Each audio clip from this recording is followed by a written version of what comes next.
Anybody will we catch for road, Sarah. If you catch Argentina, Sarah. Anybody will we catch for road, Sarah. Because we go teach them a lesson, no lie. I said triple there, put them for Colo, Jara. If you know one come on for road, Yawa. Triple there, put them for Colo, Jara. If you know one come on for road, Nayawa. Clear the road for Super Eagles. Hey, clear the road for Super Eagles. Hey, Super Eagles all the way. Green, white, green are the color. Clear the road for Super Eagles. Right, green, white, green is the color. Talking about the Super Eagles of Nigeria as they go on to face Mali against once again, the first game was against Ghana, and of course the action continue because the international break is not done and dusted. Trust me, it's going to be very, very interesting seeing the Super Eagles once again. Yes, the last time we saw them in a competition where the whole of Nigeria were out to support them. It was at the just concluded African Cup of Nations, and trust me, fans of football are waiting to see what Finidi George-led side will get to do against the Malian national team. Talking about the second international friendly for the Super Eagles of Nigeria. Clear the road for Super Eagles. I say clear the road for Super Eagles. Super Eagles are the Eagles. Green, white, green are the color. Alright, in case you're just hearing me for the first time, you're welcome to iSport on I-FLIER 103.3 FM. It's good to be back on the dial once again.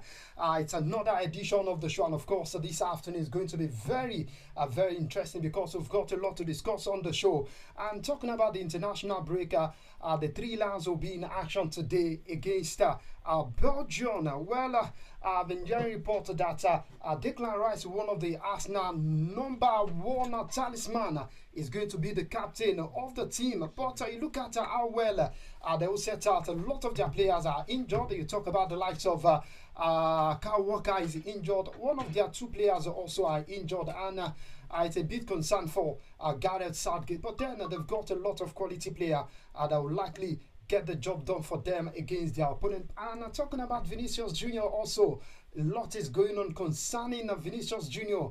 about racism and the world of football. And the question I will be asking this afternoon is when is racism going to stop, or when are we going to see the end of racism? Because for me, I think we are not going to see the end of racism. Maybe, just maybe, we'll try to curb it. But as far as football is concerned and racism, trust me, is has come to stay with us. But then I will get to talk about all of that on the show this afternoon as we look forward to the last final of the international break. A lot of action to watch out for. We saw the German national team against the Brazilian, against France rather. Yes, and we saw Brazil against the Three Lions also. A lot of matches to watch out for today across the world of football. I'm talking about the Euros final.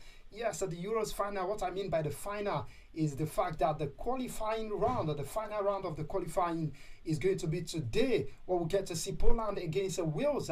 Trust me, that particular encounter is a must-win for both teams if they want to be part of the team that will be playing at Germany 2024.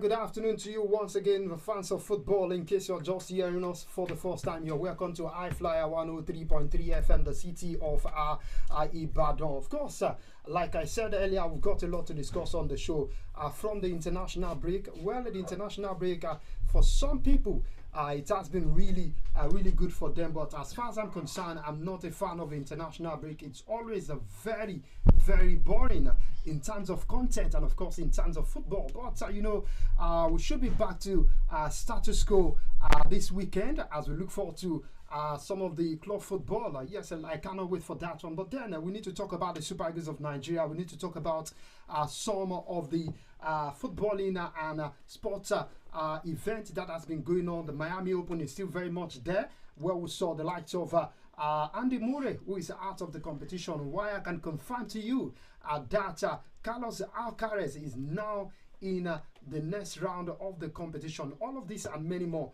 we'll be talking about on the show this afternoon. I've also got Pelumi Adeosun, the sport umpire, also joining me in the studio of I-FLIER this afternoon. Sport umpire, how are you doing this afternoon? Yeah, very well, thank you. Good afternoon, Biodun Sport, and good afternoon to our listeners. Of course, it's a pleasure to be here to talk sports once again. And just like you said, international break, always full of boring moments at that. But the good thing is that we're going to be seeing the last round of games to be played today and tomorrow, and all of these players will be returning to their respective clubs.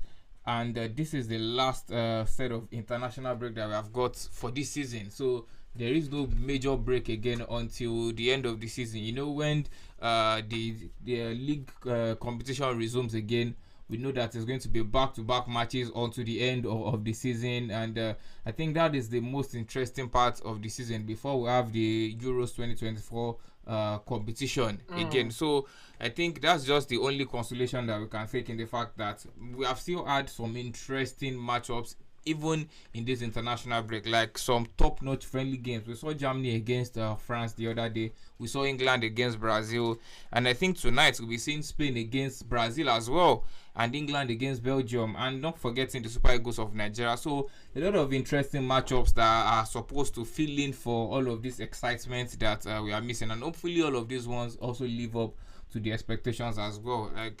It's just a pleasure to be here to talk sports once again. Good afternoon. All right, good afternoon to you, Sport Umpire. Quickly, let me put you on the spot before we'll continue on the show this afternoon. If you had to choose club football and at the international break, which of this particular event would you choose? Club football, 100%. I think it definitely has to be club football. I don't think no one chooses international break over all of this.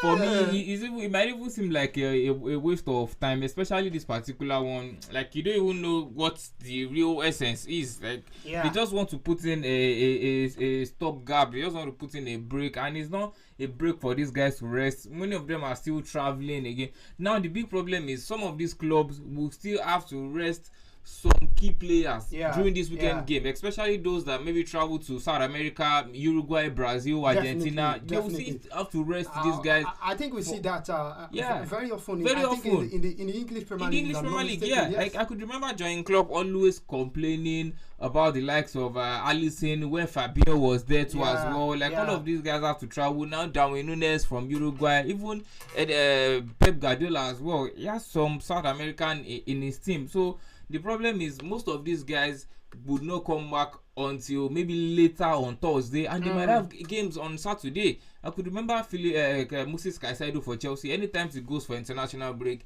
he doesn't get to start the next Premier League game for Chelsea. Yeah. So these are one of the problems that accrues from getting international breaks. But I think there is no excitement that can match club football. For me, I think it's club football 100%. All right, club football for Sport Umpire 100%. Well, we need to move on the show this afternoon. Like I said, we've got a lot to discuss on the show, talking about the international break, where we'll get to see the Super Eagles of Nigeria against the Malian national team.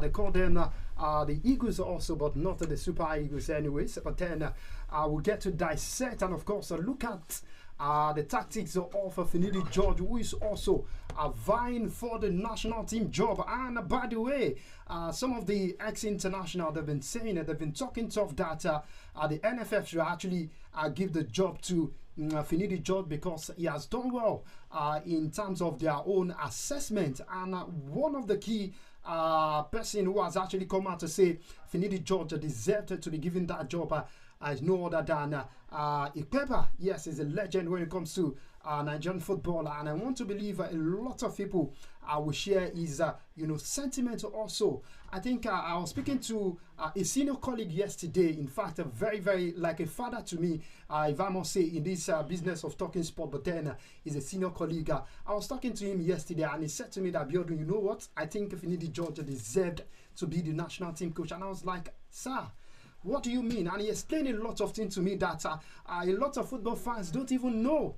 And I was like, well, if we can actually look at it from that angle, maybe, just maybe, the NFF should give Finidi George that opportunity to go on and manage the Super Eagles of Nigeria. But the question is, are we ready to give Finidi George the job of the Super Eagles? We know the Super Eagles of Nigeria are definitely one of the biggest when it comes to footballing brand on the continent of Africa, and of course to a larger extent also the whole world. But like I said earlier, we are not sure if the NFF are really ready to go that route. But then we'll get to talk about all of that on the show this afternoon as we look forward to the Nigerian game against Mali, 9 p.m. Nigerian time. You watch out for that one if you can stay awake to see your darling Super Eagles. The last time we saw them in an official game was back at the just concluded AFCON in Cote d'Ivoire, where we lost to the Ivorian national team 2-1. But we saw them against Ghana also.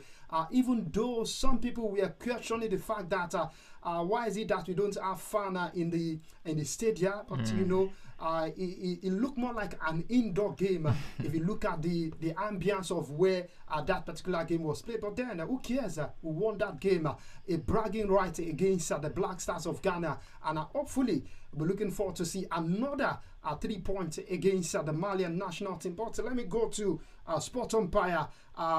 We've been talking about Finidi George. I remember we spoke about him yesterday, but today is another big day for him, another time to also reiterate to the NFF that he can actually do the Super Eagles job. What are you looking forward to today? Because yesterday we saw a particular story where Finidi George himself says he's going to start with his strongest starting lineup, and of course he's going to give some couple of players their debut for those who have not been able to have the chance to play for the Super Eagles. Players like Nathaniel Taylor, who is also in the team. But in your own assessment, should Finidi George still stick with the current formation, talking about 3-5-2 against the Malian national team this night?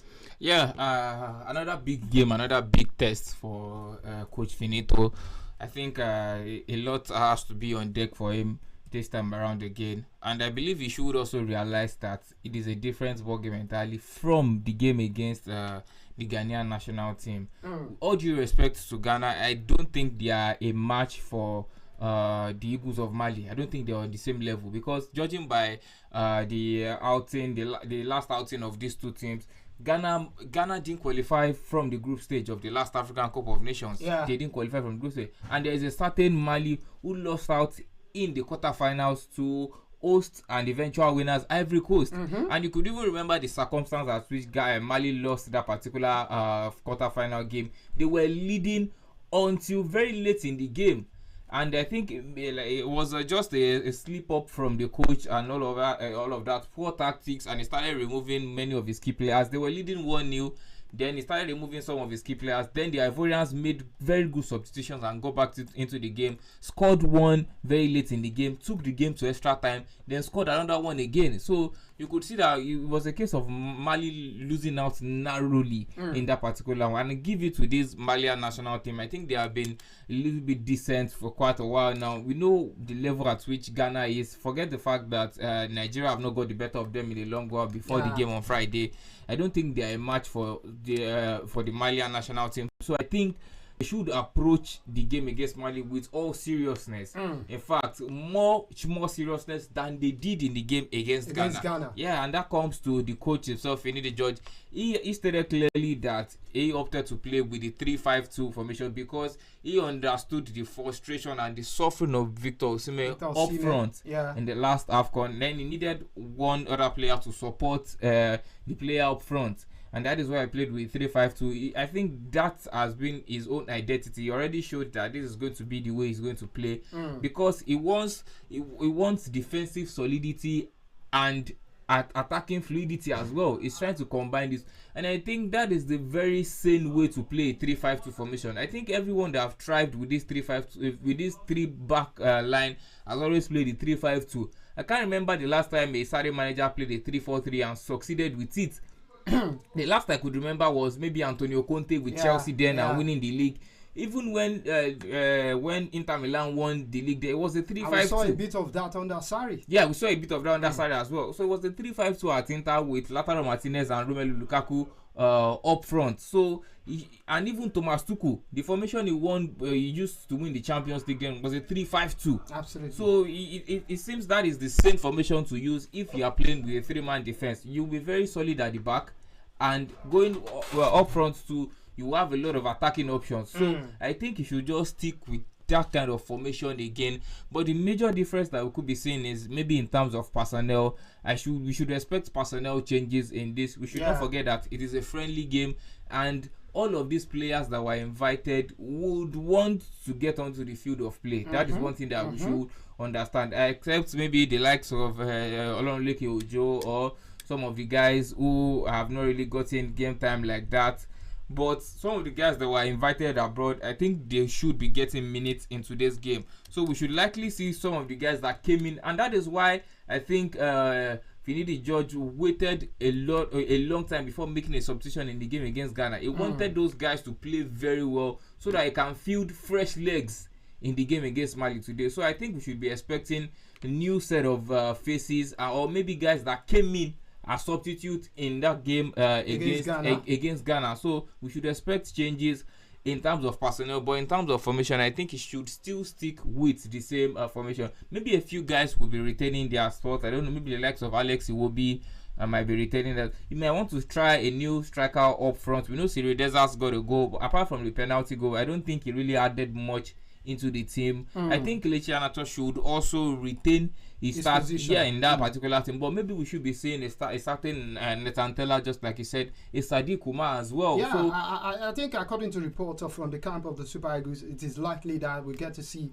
Sadiq Umar, Yusuf Al-Hassan also, yes, exactly. Who got injured at the just concluded AFCON, and Kenneth Omeru also is likely to start for the Super Eagles today. Yeah, I think so. I agree 100%. I think that is the way to go. Let us try out these new players, and we should not also forget the philosophy of the team as well. Let us show that they can still play good football even with these players that we are having. So I think it should be it will be a very difficult game. Like I said, they should approach the game with all seriousness. And I know Finidi George, he knows that this game too is another litmus test for him. Everyone is waxing lyrical. Yeah, he is waxing lyrical about his performance against Ghana as well. But I think he still has a lot to prove.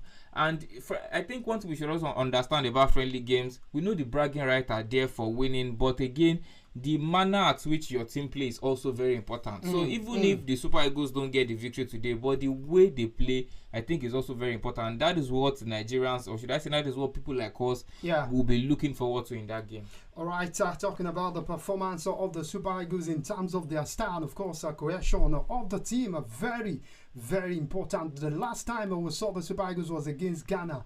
And trust me, I want to believe, I'm speaking on behalf of Nigerians, that Nigerians are a bit, they were encouraged that maybe, just maybe, if the NFF deem it fit to give Finidi George the job, maybe I will turn around the fortune of the Super Eagles, and I'm looking forward to see how well they are going to play against the Malian national team tonight at 9 p.m. Nigerian time. All right, Sport Umpire, before we go quickly, let me ask you the last question before we move on to another story. Talking about the position itself, the Super Eagles managerial position, according to reporter, next week is going to be the final day where the NFF would be announcing who is going to be the next manager of the Super Eagles. Do you foresee Finidi George being named the Super Eagles manager, or you are looking forward to see another person being named as the Super Eagles manager? I think with these friendly games, Finidi George stock has risen, to be very honest. And the fact that the NFF could even deem it fit to name him as the interim coach. Yeah, so I think it really shows that he also has some people up there trying to push the buttons for him. Maybe a certain Felix Ayasiagu, who is the NFF vice president. We know he was at Eyimba for a very long time, and we know the stakes of Eyimba in Nigerian football as well. So I think he might have some people up there as well. And from what Victor Ipeba said, Victor Ipeba is also one of the committee members that are looking to do the right thing as well. And he also said that it might be looking likely for Finidi George. In fact, he said it's looking good for Finidi George. So it really shows that they are gradually tilting towards it. But we should not expect anything like surprises can come from the NFF at any point in time. Some weeks ago, we were talking about Emmanuel Namunike. A certain time again, we were talking about Antonio Conceição, the foreigner there. So it just shows that anything can happen with the NFF. But it looks like it's just within, if everything, the way everything is going, is kind of tilting towards indigenous coach. Remember Ellen Onyema saying that he's going to sue the NFF and take it seriously with them if they don't name an indigenous coach. So it seems all eyes are on NFF now, and they are fully pressured to go for an indigenous coach. So it seems that it's going to be between Emmanuel Namunike and Finidi George. I don't know if Finidi George can still be an assistant coach to Emmanuel Namunike at this point in time. Having been an assistant coach to Joseph Pesero, I don't know if, because Finidi George is actually qualified as well. He has all of the qualifications to be a national team coach. I think he has the second highest coaching license in the world. So in terms of qualification, he's really there, and he would also want to fancy his chances. But I think he's still, before we were talking about Amunike, but right now I think Finidi George is also in the running, but I feel it's between these two guys. Okay, talking about the next manager for the Super Eagles, I think the narratives for Emmanuel Amunike to be the manager, it has really died down. Yeah, of course. He's dying a natural death. Yes, people are talking about Finidi George, but then who knows? He might be the next manager, and we'll get to see how well he would take the Super Eagles forward in terms of success, and of course in terms of playing style also. It is very, very important. We don't want Aram football, just like our friend Dyer would say. All right, we need to move on. Let's move elsewhere to the MPFL, where we are seeing another manager appointment for Aqua United. Yes, talking about Aqua United, they just appoint Babaganaru, who is going to be their manager going forward. Talking about Aqua United, they've confirmed the appointment of Mohamed Babaganaru as their new head coach. Babaganaru will be in charge of the promise keeper, until the end of the season. According to the chairman of the club, Paul Bassi, expressed his delight following the arrival of the experienced tactician at the club. He says, and I quote, "We took a while to contact a gaffer after the departure of Fatai Shaw because we wanted one of the best."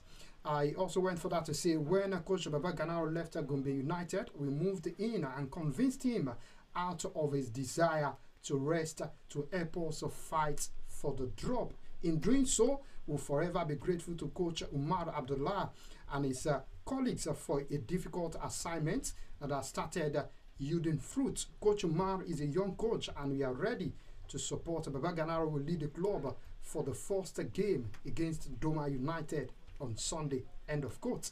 All right, Sport Umpire, let's talk about this appointment for Aqua United. We know Aqua United have not been doing fine in the MPFL, particularly in this second stanza. But what does the future hold for them? Because I do not see, no disrespect to Coach Baba Ganaro, but as far as I'm concerned, I'm not seeing any future for the club. And of course, for Coach Baba Ganaro, taking Aqua United out of the drum in which they found themselves right now. Talking about the second stanza in the MPFL. Yeah, I think it's a very difficult one for Aqua United and Baba Ganaro. It's just so surprising how things went from things that's gone from good to bad for Aqua United. Aqua United won the league just a few years ago. Yeah. But the way things have really turned out for them now, I think it has turned out to be something very, very shambolic. And they have tried series of managers this season. They have had Deji Ayeni who came in from Sunshine then. Sunshine Star. Yeah, and they've had Fatai Osho again. Like a lot of expectations were on him, but then he failed to live up to the expectation. And they brought in Umar Abdullah again in the interim basis. But right now, Baba Ganaro is coming at a very difficult time, to be very honest. He's coming to salvage the season for the Promise Keepers. And the season has already been damaged for them. That's just the bitter truth. We know they got an away win in their game last week. And that is really, really very good. And that away win kind of breathed fresh air. That was devoid of relegation residue for the very first time in a long time for them. But right now, I think they are in 16th. And that particular win took them out of the relegation waters. But just a point ahead of the drop zone. So any slight mistake, they are going back into that place. But for Baba Ganaro, I think he is well experienced in the Nigerian Premier Football League. We should not forget that he has won the NPFL before with Kano Pillars. He is very, very experienced. But I don't know if his experience can see him through to get the team out of relegation waters. But I think one advantage that Aqua United have this season is that we have two teams who are destined for relegation already, to be very honest. You will agree with me, Biodun Sports. Atlant and Gombe United. These two teams are so poor. They are destined for relegation. I don't think there's anything they can do to salvage their... So we know it's just two teams that we are expecting again to join every of these guys. Hopefully Aqua United can still do very, very well. Baba Ganaro has worked with El Kanemi Warriors, Nasarawa United, Wiki Tourist, Lobby Stars, a lot of teams that he can just mention in the MPFL. Hopefully it turns the tides around for the Promise Keepers. All right, hopefully it turns the tides around for the Promise Keeper. Yes, they won the league before, but right now, yes, they are currently struggling. But then maybe Coach Mohamed Baba Ganaro is the alpha and omega for the Promise Keeper, talking about Aqua United.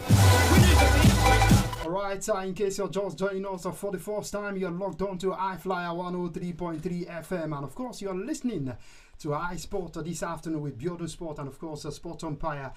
You can be part of the show also. Go to our Facebook page, I-FLIER 103.3 FM live. Go there right now. Go there as I'm talking to you. Go there, drop your comments and like the page, and of course make sure you also share the video. Also, you can also call us via numbers. The numbers to call are 091 6000 1033 or you call 0705 500 1033. Let's talk about the Super Eagles of Nigeria as we take on the Malian national team. And of course, what are you looking forward to? The game you are looking forward to see this final lap of the international break before we go back to status quo. We need to go on a quick short break right now. We'll come back. Yes, we'll come back. We'll be going straight to Europe where we'll go talk about racism in football. And Vinicius Junior, the Brazilian international, is really pleading and of course is crying that what is my offense for the fans to continuously abuse him. We'll talk about all of that after this short break. We'll be right back. Salam alaikum. Ọdún yìí tún wọlé.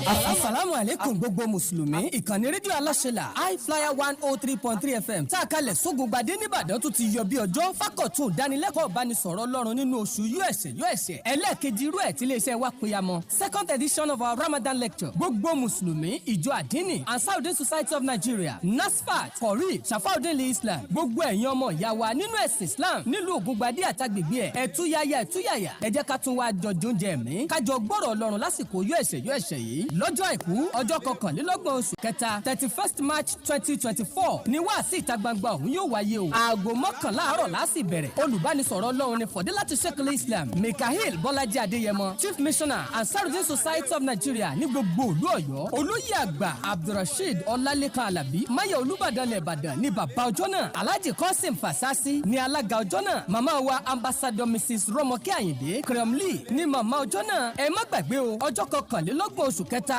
bẹ̀rẹ̀ láago 11 àárọ̀ ni yóò wáyé o pẹ̀lú àkòrí tá a pè ní bíborí ìpọ́njú ọrọ̀ ajé láwùjọ wa àti rírojú rí ọlọ́run lọ́jọ́ ọ̀gbẹ́ndẹ́ àlìkíyàmọ̀ kí lọ́lọ́run Allah fẹ́ gbogbo èèyàn ẹ máa bọ̀ tààrà láti wá bá wa jókòó wá sí ìta gbangba yìí second edition of our Ramadan lecture ní unit 5 I-FLIER College Road Ògúngbadé Ìbàdàn a ó máa rí tiyín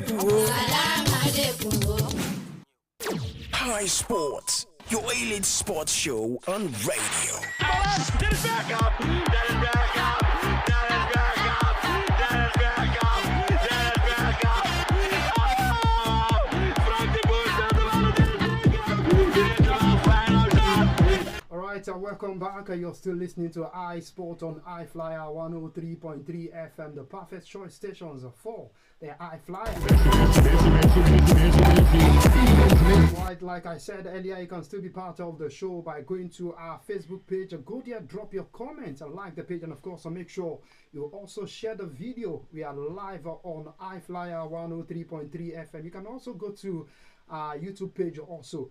You get to see us there live and clear. And right now, let's move down to talk about foreign football and talking about the international break, Brazil. Yes, and it's all about Vinicius Junior, the Real Madrid forward, who is begging, crying that what is my offense? Alright, checking out the story. Brazilian winger Vinicius Junior says he feels less and less like playing football because of the repeated racist abuse he has suffered. Last season, there were 10 such incidents against the 23-year-old reported by prosecutors by La Liga authorities.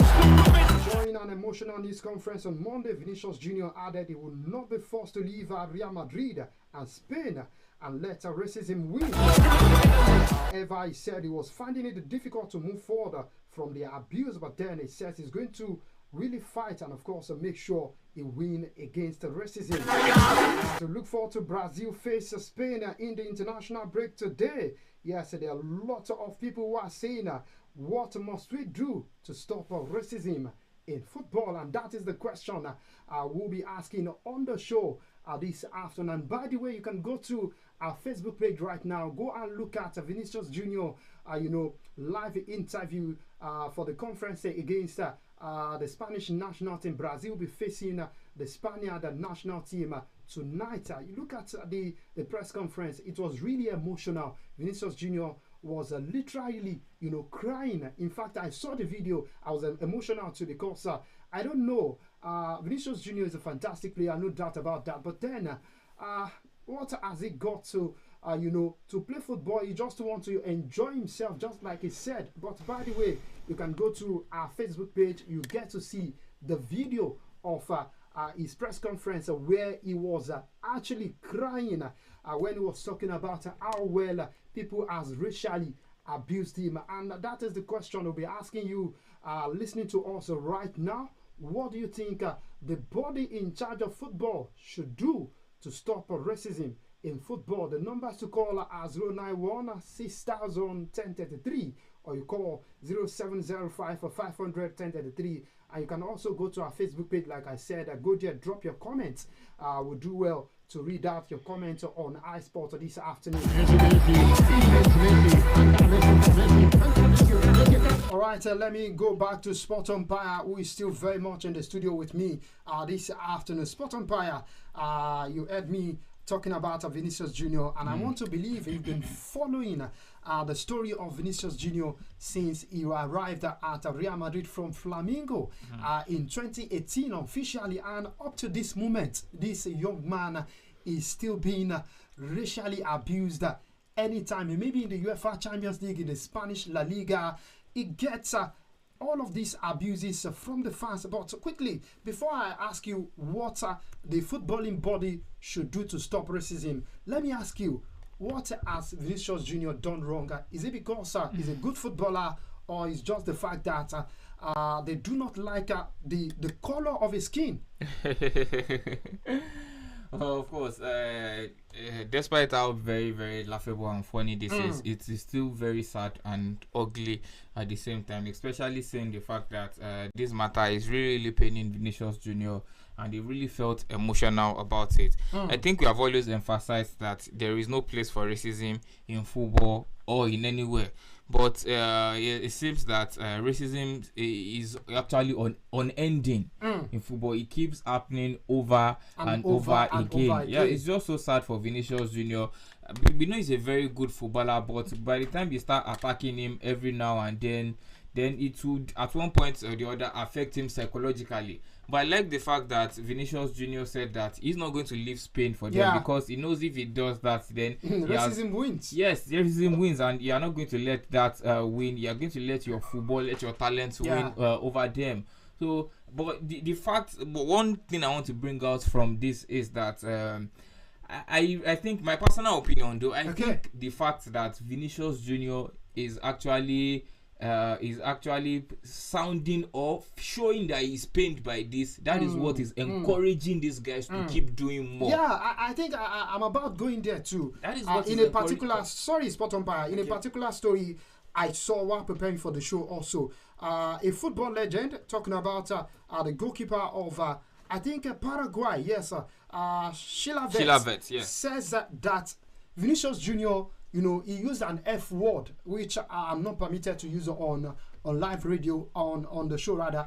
But then, speaking of, you know, how well you can bottle up your emotion, do you think Vinicius Junior hasn't done enough, absolutely, you know, to handle this situation? Absolutely. I think Vinicius Junior should have handled this thing better. He should have bottled up his emotions rather than flaying up. Don't act pained by these people. Don't act pained by these things. No just matter let how your football. Just let your football. Just make them look like they don't exist. Then they will definitely not do these things again. But by the time you keep you are leaving the pitch, they see that it's getting to you. Then they will keep doing it. I could remember in 2014 against Villarreal, Dani Alves was racially abused to the extent that they threw a banana to him on the field. He picked it up and he ate it. Have you ever heard Dani Alves being racially abused after then again? No, because they saw that didn't get to him. Richarlison too, the same thing. So I think Vinicius Junior should also develop that particular thick skin. We know we have our different temperament levels and the way things get to us. And how well you manage our but emotions. if Vinicius Junior keeps showing weakness that this thing is getting to him, then trust me, it will definitely keep happening and happening again. And you will definitely keep having racist fans. You can never stop them. It will still come in. Even let's bring it out to England here. Even what the authorities are doing, to the extent that they started the Black Lives Matter campaign and all of that, we'll still see players being racially abused despite kneeling down. It got to a point where Fred Zaha said he's not going to kneel down again because it's not working. Exactly, because it's not working. The authorities are not doing what they are supposed to do, and Vinicius even attacked the authorities again. Imagine a certain player, he has been racially abused 10 times. Vinicius Junior, 10 different times he has been racially abused. Because you should know that the authorities, the worst thing they do is give these guys a fine and it's stadium ban like 2 or 3 years. Then you will see some other guys again doing the same thing. So it shows that this thing is actually unending from the aspect of the fans. You cannot actually curb it from the fans, but you can curb it from the players by developing thick skin and not let these things get to you. Let me even maybe I should tell Vinicius Junior, if he needs to know that the Spanish La Liga is not even like the home of racism. Has he played in the Italian Serie A? You get racially abused almost every game. So I think Vinicius Junior should just develop thick skin. But all in all, it's a very sad occurrence to see these things happening. Everyone deserves to be treated equally. Everyone deserves to play football.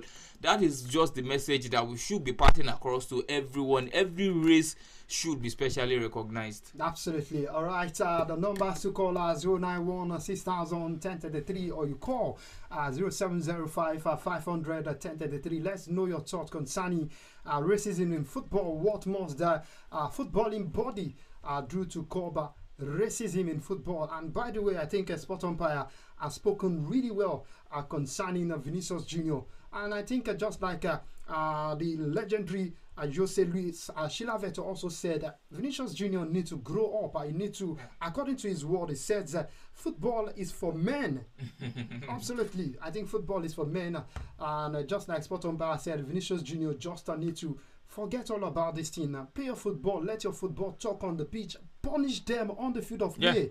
And you know, at the end of the day, they are going to leave you. You enjoy your life. And of course, you enjoy your game. Just like he said that he just want to play football. So you have to also, you know, bring the A game to the fans also. Let your football speak. And with that, I think Vinicius Junior will be good to cover all of this issue. But then we are still asking you out there, what do you think the footballing body should do or must do to cover racism in football?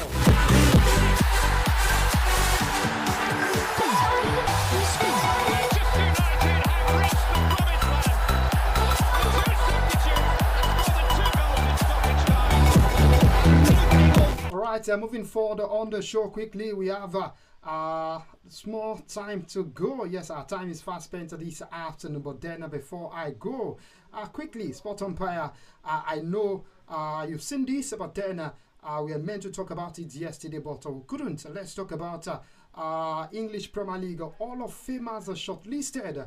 Once again, the legendary Ryan Giggs has been you know, he wasn't included, let me use that word, because a lot of people have been talking that despite Ryan Giggs winning a total of 13 Premier League winners medal, he wasn't included in the current 2024 Premier League Hall of Fame nomination that will be announced by April 21st. What do you make of the story? But before you go quickly, let me mention some of the players who are nominated. We've got so Campbell for Arsenal, Michael Carrick, Manchester United, Andrew Cole, Manchester United, Jamie Defoe. Yes, he played for Tottenham Hotspur, Portsmouth, and a whole lot of clubs, which is Fabregas. We know Arsenal and Chelsea, Les Ferdinand, Robbie Fowler, Eddie Hazard, Gary Neville, Michael Owen, David Silva, John Terry, Yaya Toure, Edwin van der Sar, Nemanja Vidic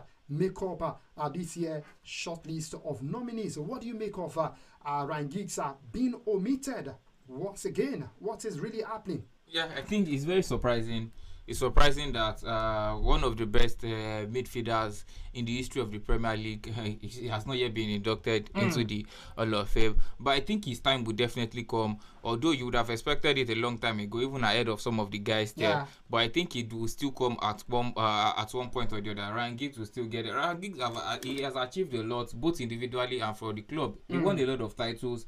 At a point in time, I think he was the midfielder with the highest assist in the English Premier League history. So I think he would definitely be inducted at one point in time. Even looking at the caliber of some of the guys that are there, some of these guys did not even achieve half of what Ryan Giggs achieved with Manchester United. Maybe they are just omitting his name just for some particular or personal reasons. And you cannot even say maybe it's because of the controversy that he had there. But you would see a certain. He's been cleared of that. Yeah, he's been cleared of that, and you would even see a certain John Terry who had a scenario too, and he has been inducted as well. So, but I think Ryan Giggs will definitely be inducted sooner or later. All right, we need to go on the show. By the way, watch out for the Euros qualifier that will be going down today, 6 p.m. Georgia, Greece, Ukraine, Ireland, Wales against Poland. by 7:45, and of course the Super Eagles of Nigeria 9 p.m. tonight against Mali. That is all we could take on the show this afternoon. Do join us tomorrow, same time, same station. I remain Abiodun Apena. Biodun Sports is my name, and thank you very much, Sport Umpire, for your part on the show. Yeah, thank you for having me. All right, I do have a lovely afternoon. Keep listening to I-FLIER 103.3 FM. Bye for now.